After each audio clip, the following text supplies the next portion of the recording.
সংযুক্ত আরব আমিরাতের দুবাইয়ের বিমানবন্দরের সাবেক আইজিপি বেনজির আহমেদকে গ্রেপ্তার করা সম্ভব হয়েছে বলে জানিয়েছেন দুবাই মিডিয়া অফিস।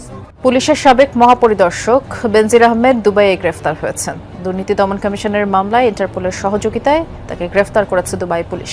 দুবাইয়ের কারাগার থেকে জামিনে মুক্তি পেয়ে পুলিশের সাবেক মহাপরিদর্শক বেনজির আহমেদ ইউরোপের একটি দেশে যাওয়ার চেষ্টা করছেন বলে জানিয়েছে তার পারিবারিক সূত্র।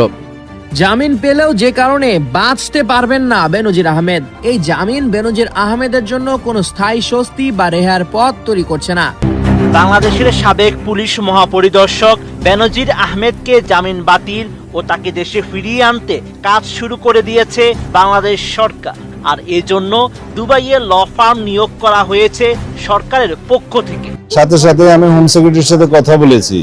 হোম সেক্রেটারি দুবাইয়ের আমাদের যে অ্যাম্বাসেডর, তার সাথে কথা বলেছে। আমরা ল ফার্ম নিয়োগ করেছি, কয়েকদিন আগে ল ফার্ম নিয়োগ করেছি। এই বিষয়টা শুধুমাত্র তাকে ইনস্ট্রাকশন দেওয়া হয়েছে যেন বেইল ক্যান্সেলেশনের জন্য সে পার্সু করবে। সাবেক পুলিশ মহাপরিদর্শক বেনজির আহমেদকে বাংলাদেশে ফেরানোর প্রক্রিয়া নতুন গতি পেয়েছে।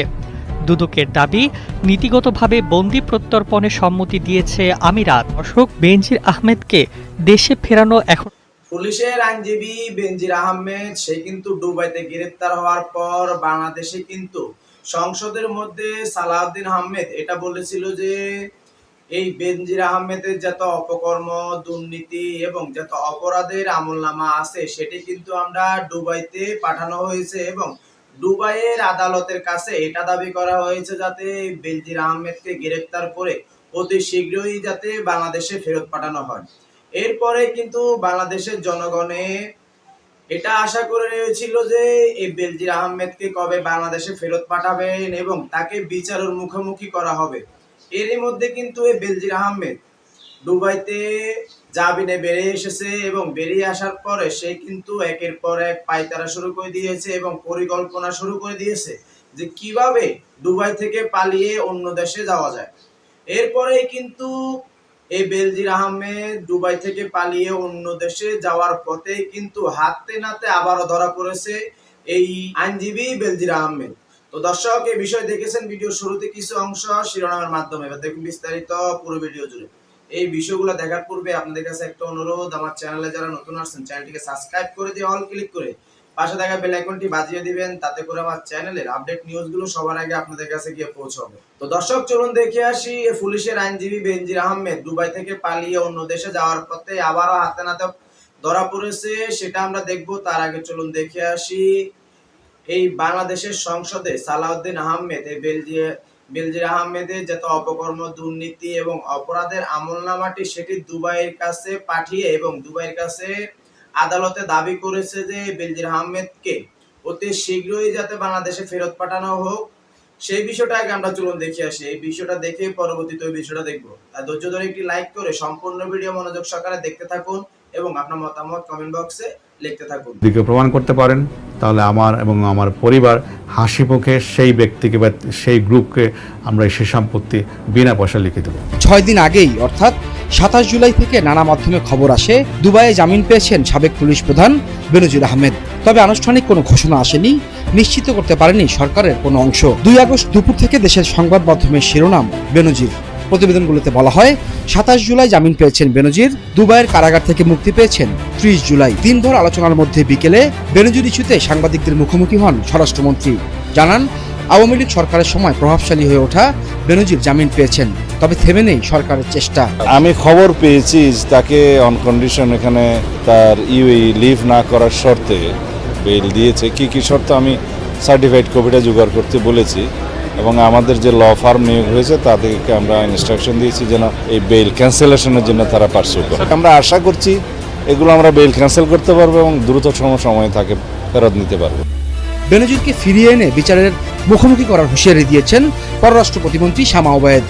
বাংলাদেশ সরকারের সাথে সংযুক্ত আরব আমিরাতের সরকারের যে যোগাযোগ চলছে এবং কাগজপত্র আদান প্রদান হয়েছে, তারা কিছু তথ্য আমাদের কাছ থেকে স্পেসিফিক জানতে চেয়েছে স্বরাষ্ট্র মন্ত্রণালয় এবং পররাষ্ট্র মন্ত্রণালয়ের কাছ থেকে। সেটা আমরা তাদেরকে সরবরাহ করেছি, কাজ চলছে। আমরা আশা করছি খুবই শীঘ্রই এই অভিযুক্ত আসামিকে বেনজিরকে ঢাকায় বাংলাদেশে ফিরিয়ে এনে তার বিচার কাজ এখানে সম্পন্ন করা যাবে। আন্তর্জাতিক সম্পর্ক বিশ্লেষক হুমায়ুন কবিরের মতে ইউএই বাংলাদেশ সরকারের ফেরত পাঠানোর আবেদন গ্রহণ করাটা তাদের নিজস্ব বিষয়, জামিন কোনো সমস্যা নয়। তবে বেনজিরের মুক্তি পাওয়ার বিষয়ে দুদকের কাছে আনুষ্ঠানিক কোনো তথ্য নেই বলে জানিয়েছেন সংস্থাটির মহাপরিচালক মীর মোহাম্মদ জয়নুল আবেদিন শিবলি। এ সংক্রান্ত কাজে দুদকের গাফিলতি ছিল না বলেও দাবি করেন তিনি।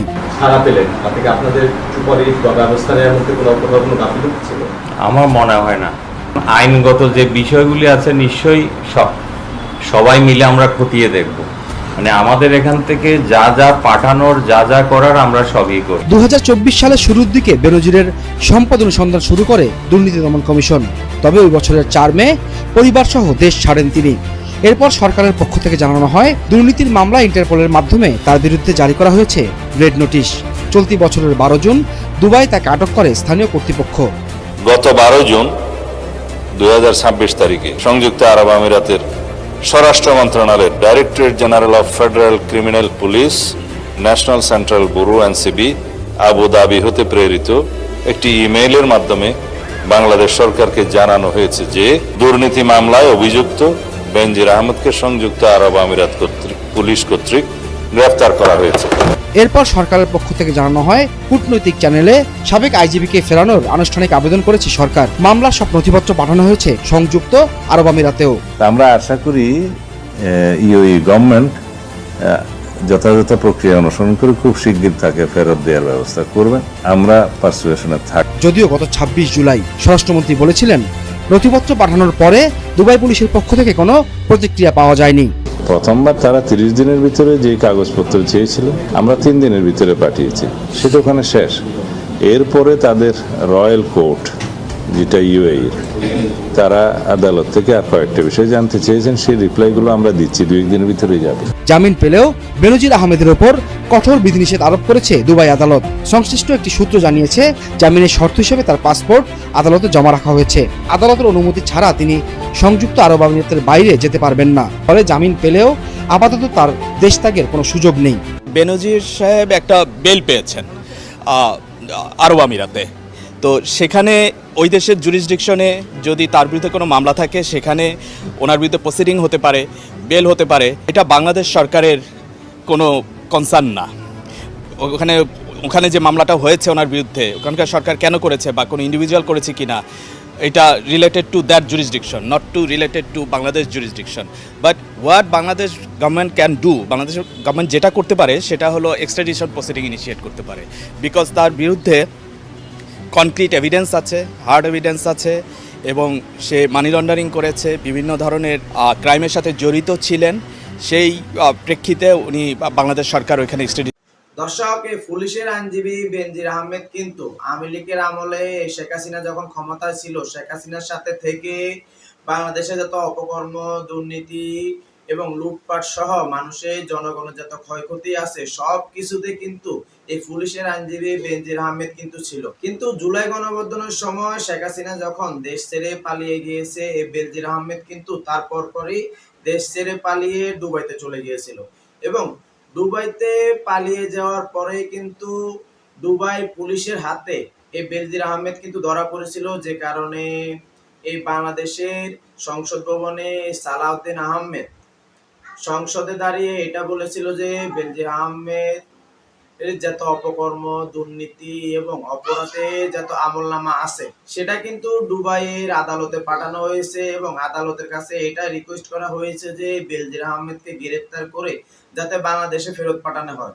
এরপরে কিন্তু বাংলাদেশের জনগণ একটা আশ্বাস নিয়েছিল, একটা আশায় ছিল যে বেনজির আহমেদকে কবে দেশে পাঠাবে এবং দেশে পাঠিয়ে তাকে বিচারের মুখোমুখি কখন করা হবে। তখনই কিন্তু এই বেনজির আহমেদ কিন্তু দুবাইতে জামিনে বেরিয়ে এসেছিল এবং জামিনে বেরিয়ে আসার পরে কিন্তু এই বেনজির আহমেদ পরিকল্পনা করতেছে এবং একের পর এক পায়তারা শুরু করে দিয়েছে যে কিভাবে এই দুবাই থেকে পালিয়ে অন্য দেশে পালানো যাবে, অন্য দেশে অবস্থান নেওয়া যাবে। কিন্তু যখনই এই বেনজির আহমেদ দুবাই ছেড়ে অন্য দেশে পালিয়ে যাওয়ার চেষ্টা করেছে, তখনই কিন্তু দুবাইয়ের পুলিশের হাতে কিন্তু হাতে নাতে ধরা পড়েছে বেনজির আহমেদ, যে কারণে বাংলাদেশ থেকে আবার দুবাইতে রিকোয়েস্ট করা হচ্ছে এবং তাদের কাছে দাবি করা হচ্ছে বেনজির আহমেদকে যাতে শীঘ্রই দেশে পাঠানো হয় তাকে বিচারের মুখোমুখি করার জন্য। তো দর্শক, এই বেনজির আহমেদের বিচারের মুখোমুখি করা নিয়ে আপনার যদি কোনো মূল্যবান মতামত থেকে থাকে আমাদের কমেন্ট বক্সে এসে অবশ্যই জানাবেন। তো দর্শক, আজকের ভিডিও এ পর্যন্তই। আবারও চলে আসবো নতুন কোনো ভিডিও নিয়ে, নতুন কোনো টপিক নিয়ে। সে পর্যন্ত ভালো থাকবেন, সুস্থ থাকবেন। আল্লাহ হাফেজ।